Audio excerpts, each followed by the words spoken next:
सर्वांना माझे साष्टांग दंडवत प्रणाम। आजची लीळा आहे रामदेवा देवता चक्र निरूपण। एक दिवस सर्वज्ञ श्री चक्रधर स्वामींना भोगनारायणाच्या मंदिरात अवस्थान होते, तेव्हा रामदेव म्हणजेच दादोस एक वेळेस स्वामींना विचारतात, चिये देवता चक्र म्हणजे देवतेंचा समुदाय मला विशेषाकारे म्हणजे विशेष प्रकाराने निरूपण करावे।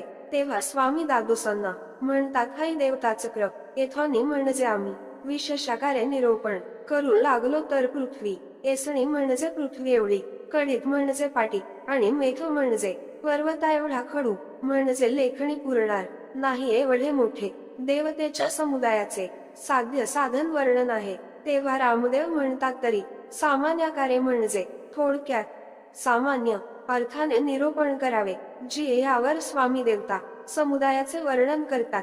द्विधा म्हणजे दोन, शांभव म्हणजे विश्व आणि चैतन्य, अष्ट म्हणजे 8, शाक्तेय म्हणजे अष्टभैरव 8चा आहेत 1.25 शिष्या, देवतेचा परिवार 9 कोटी, ब्रह्म विष्णू महादेव प्रत्येकी 3-3 कोटी, असे दोन्ही मिळून 1.25 9 कोटी परिवार आणि 72 कोटी अन्न म्हणजे खालील संस्थानीच्या देवता म्हणजे स्वर्गीच्या देवता 33 कोटी, अंतराळीच्या देवता 13 कोटी, अष्टदेवयोनीच्या देवता 13 कोटी आणि कर्मभूमीच्या देवता 13 कोटी, असे एकूण 81 कोटी 1.25 10 देवता एका ब्रह्मांडात असतात।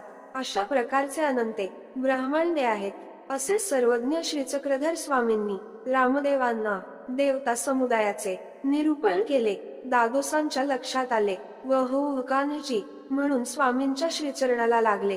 दंडवत प्रणाम। व्हिडिओ आवडल्यास लाईक करायला विसरू नका। या लीळेचा आदर्श आहे दादोसांची ही लीळा आपल्याला खूप छोटी वाटत असली तरी या छोट्या लीळेत खूप मोठे रहस्य आहे।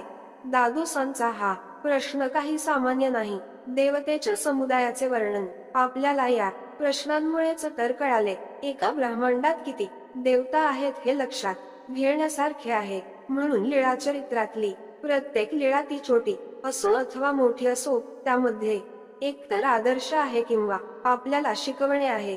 अशा या प्रत्येक लीळा आत्मसात करूया व आपल्या ज्ञानाची वाढ करण्याचा प्रयत्न करूया व दादोसासारखी आपलीही जिज्ञासा म्हणजे कुस प्रश्न ज्ञानीजनाला विचारण्याचा प्रयत्न करूया। हाच या लीळेचा आदर्श। दंडवत प्रणाम। व्हिडिओ आवडल्यास लाईक करायला विसरू नका।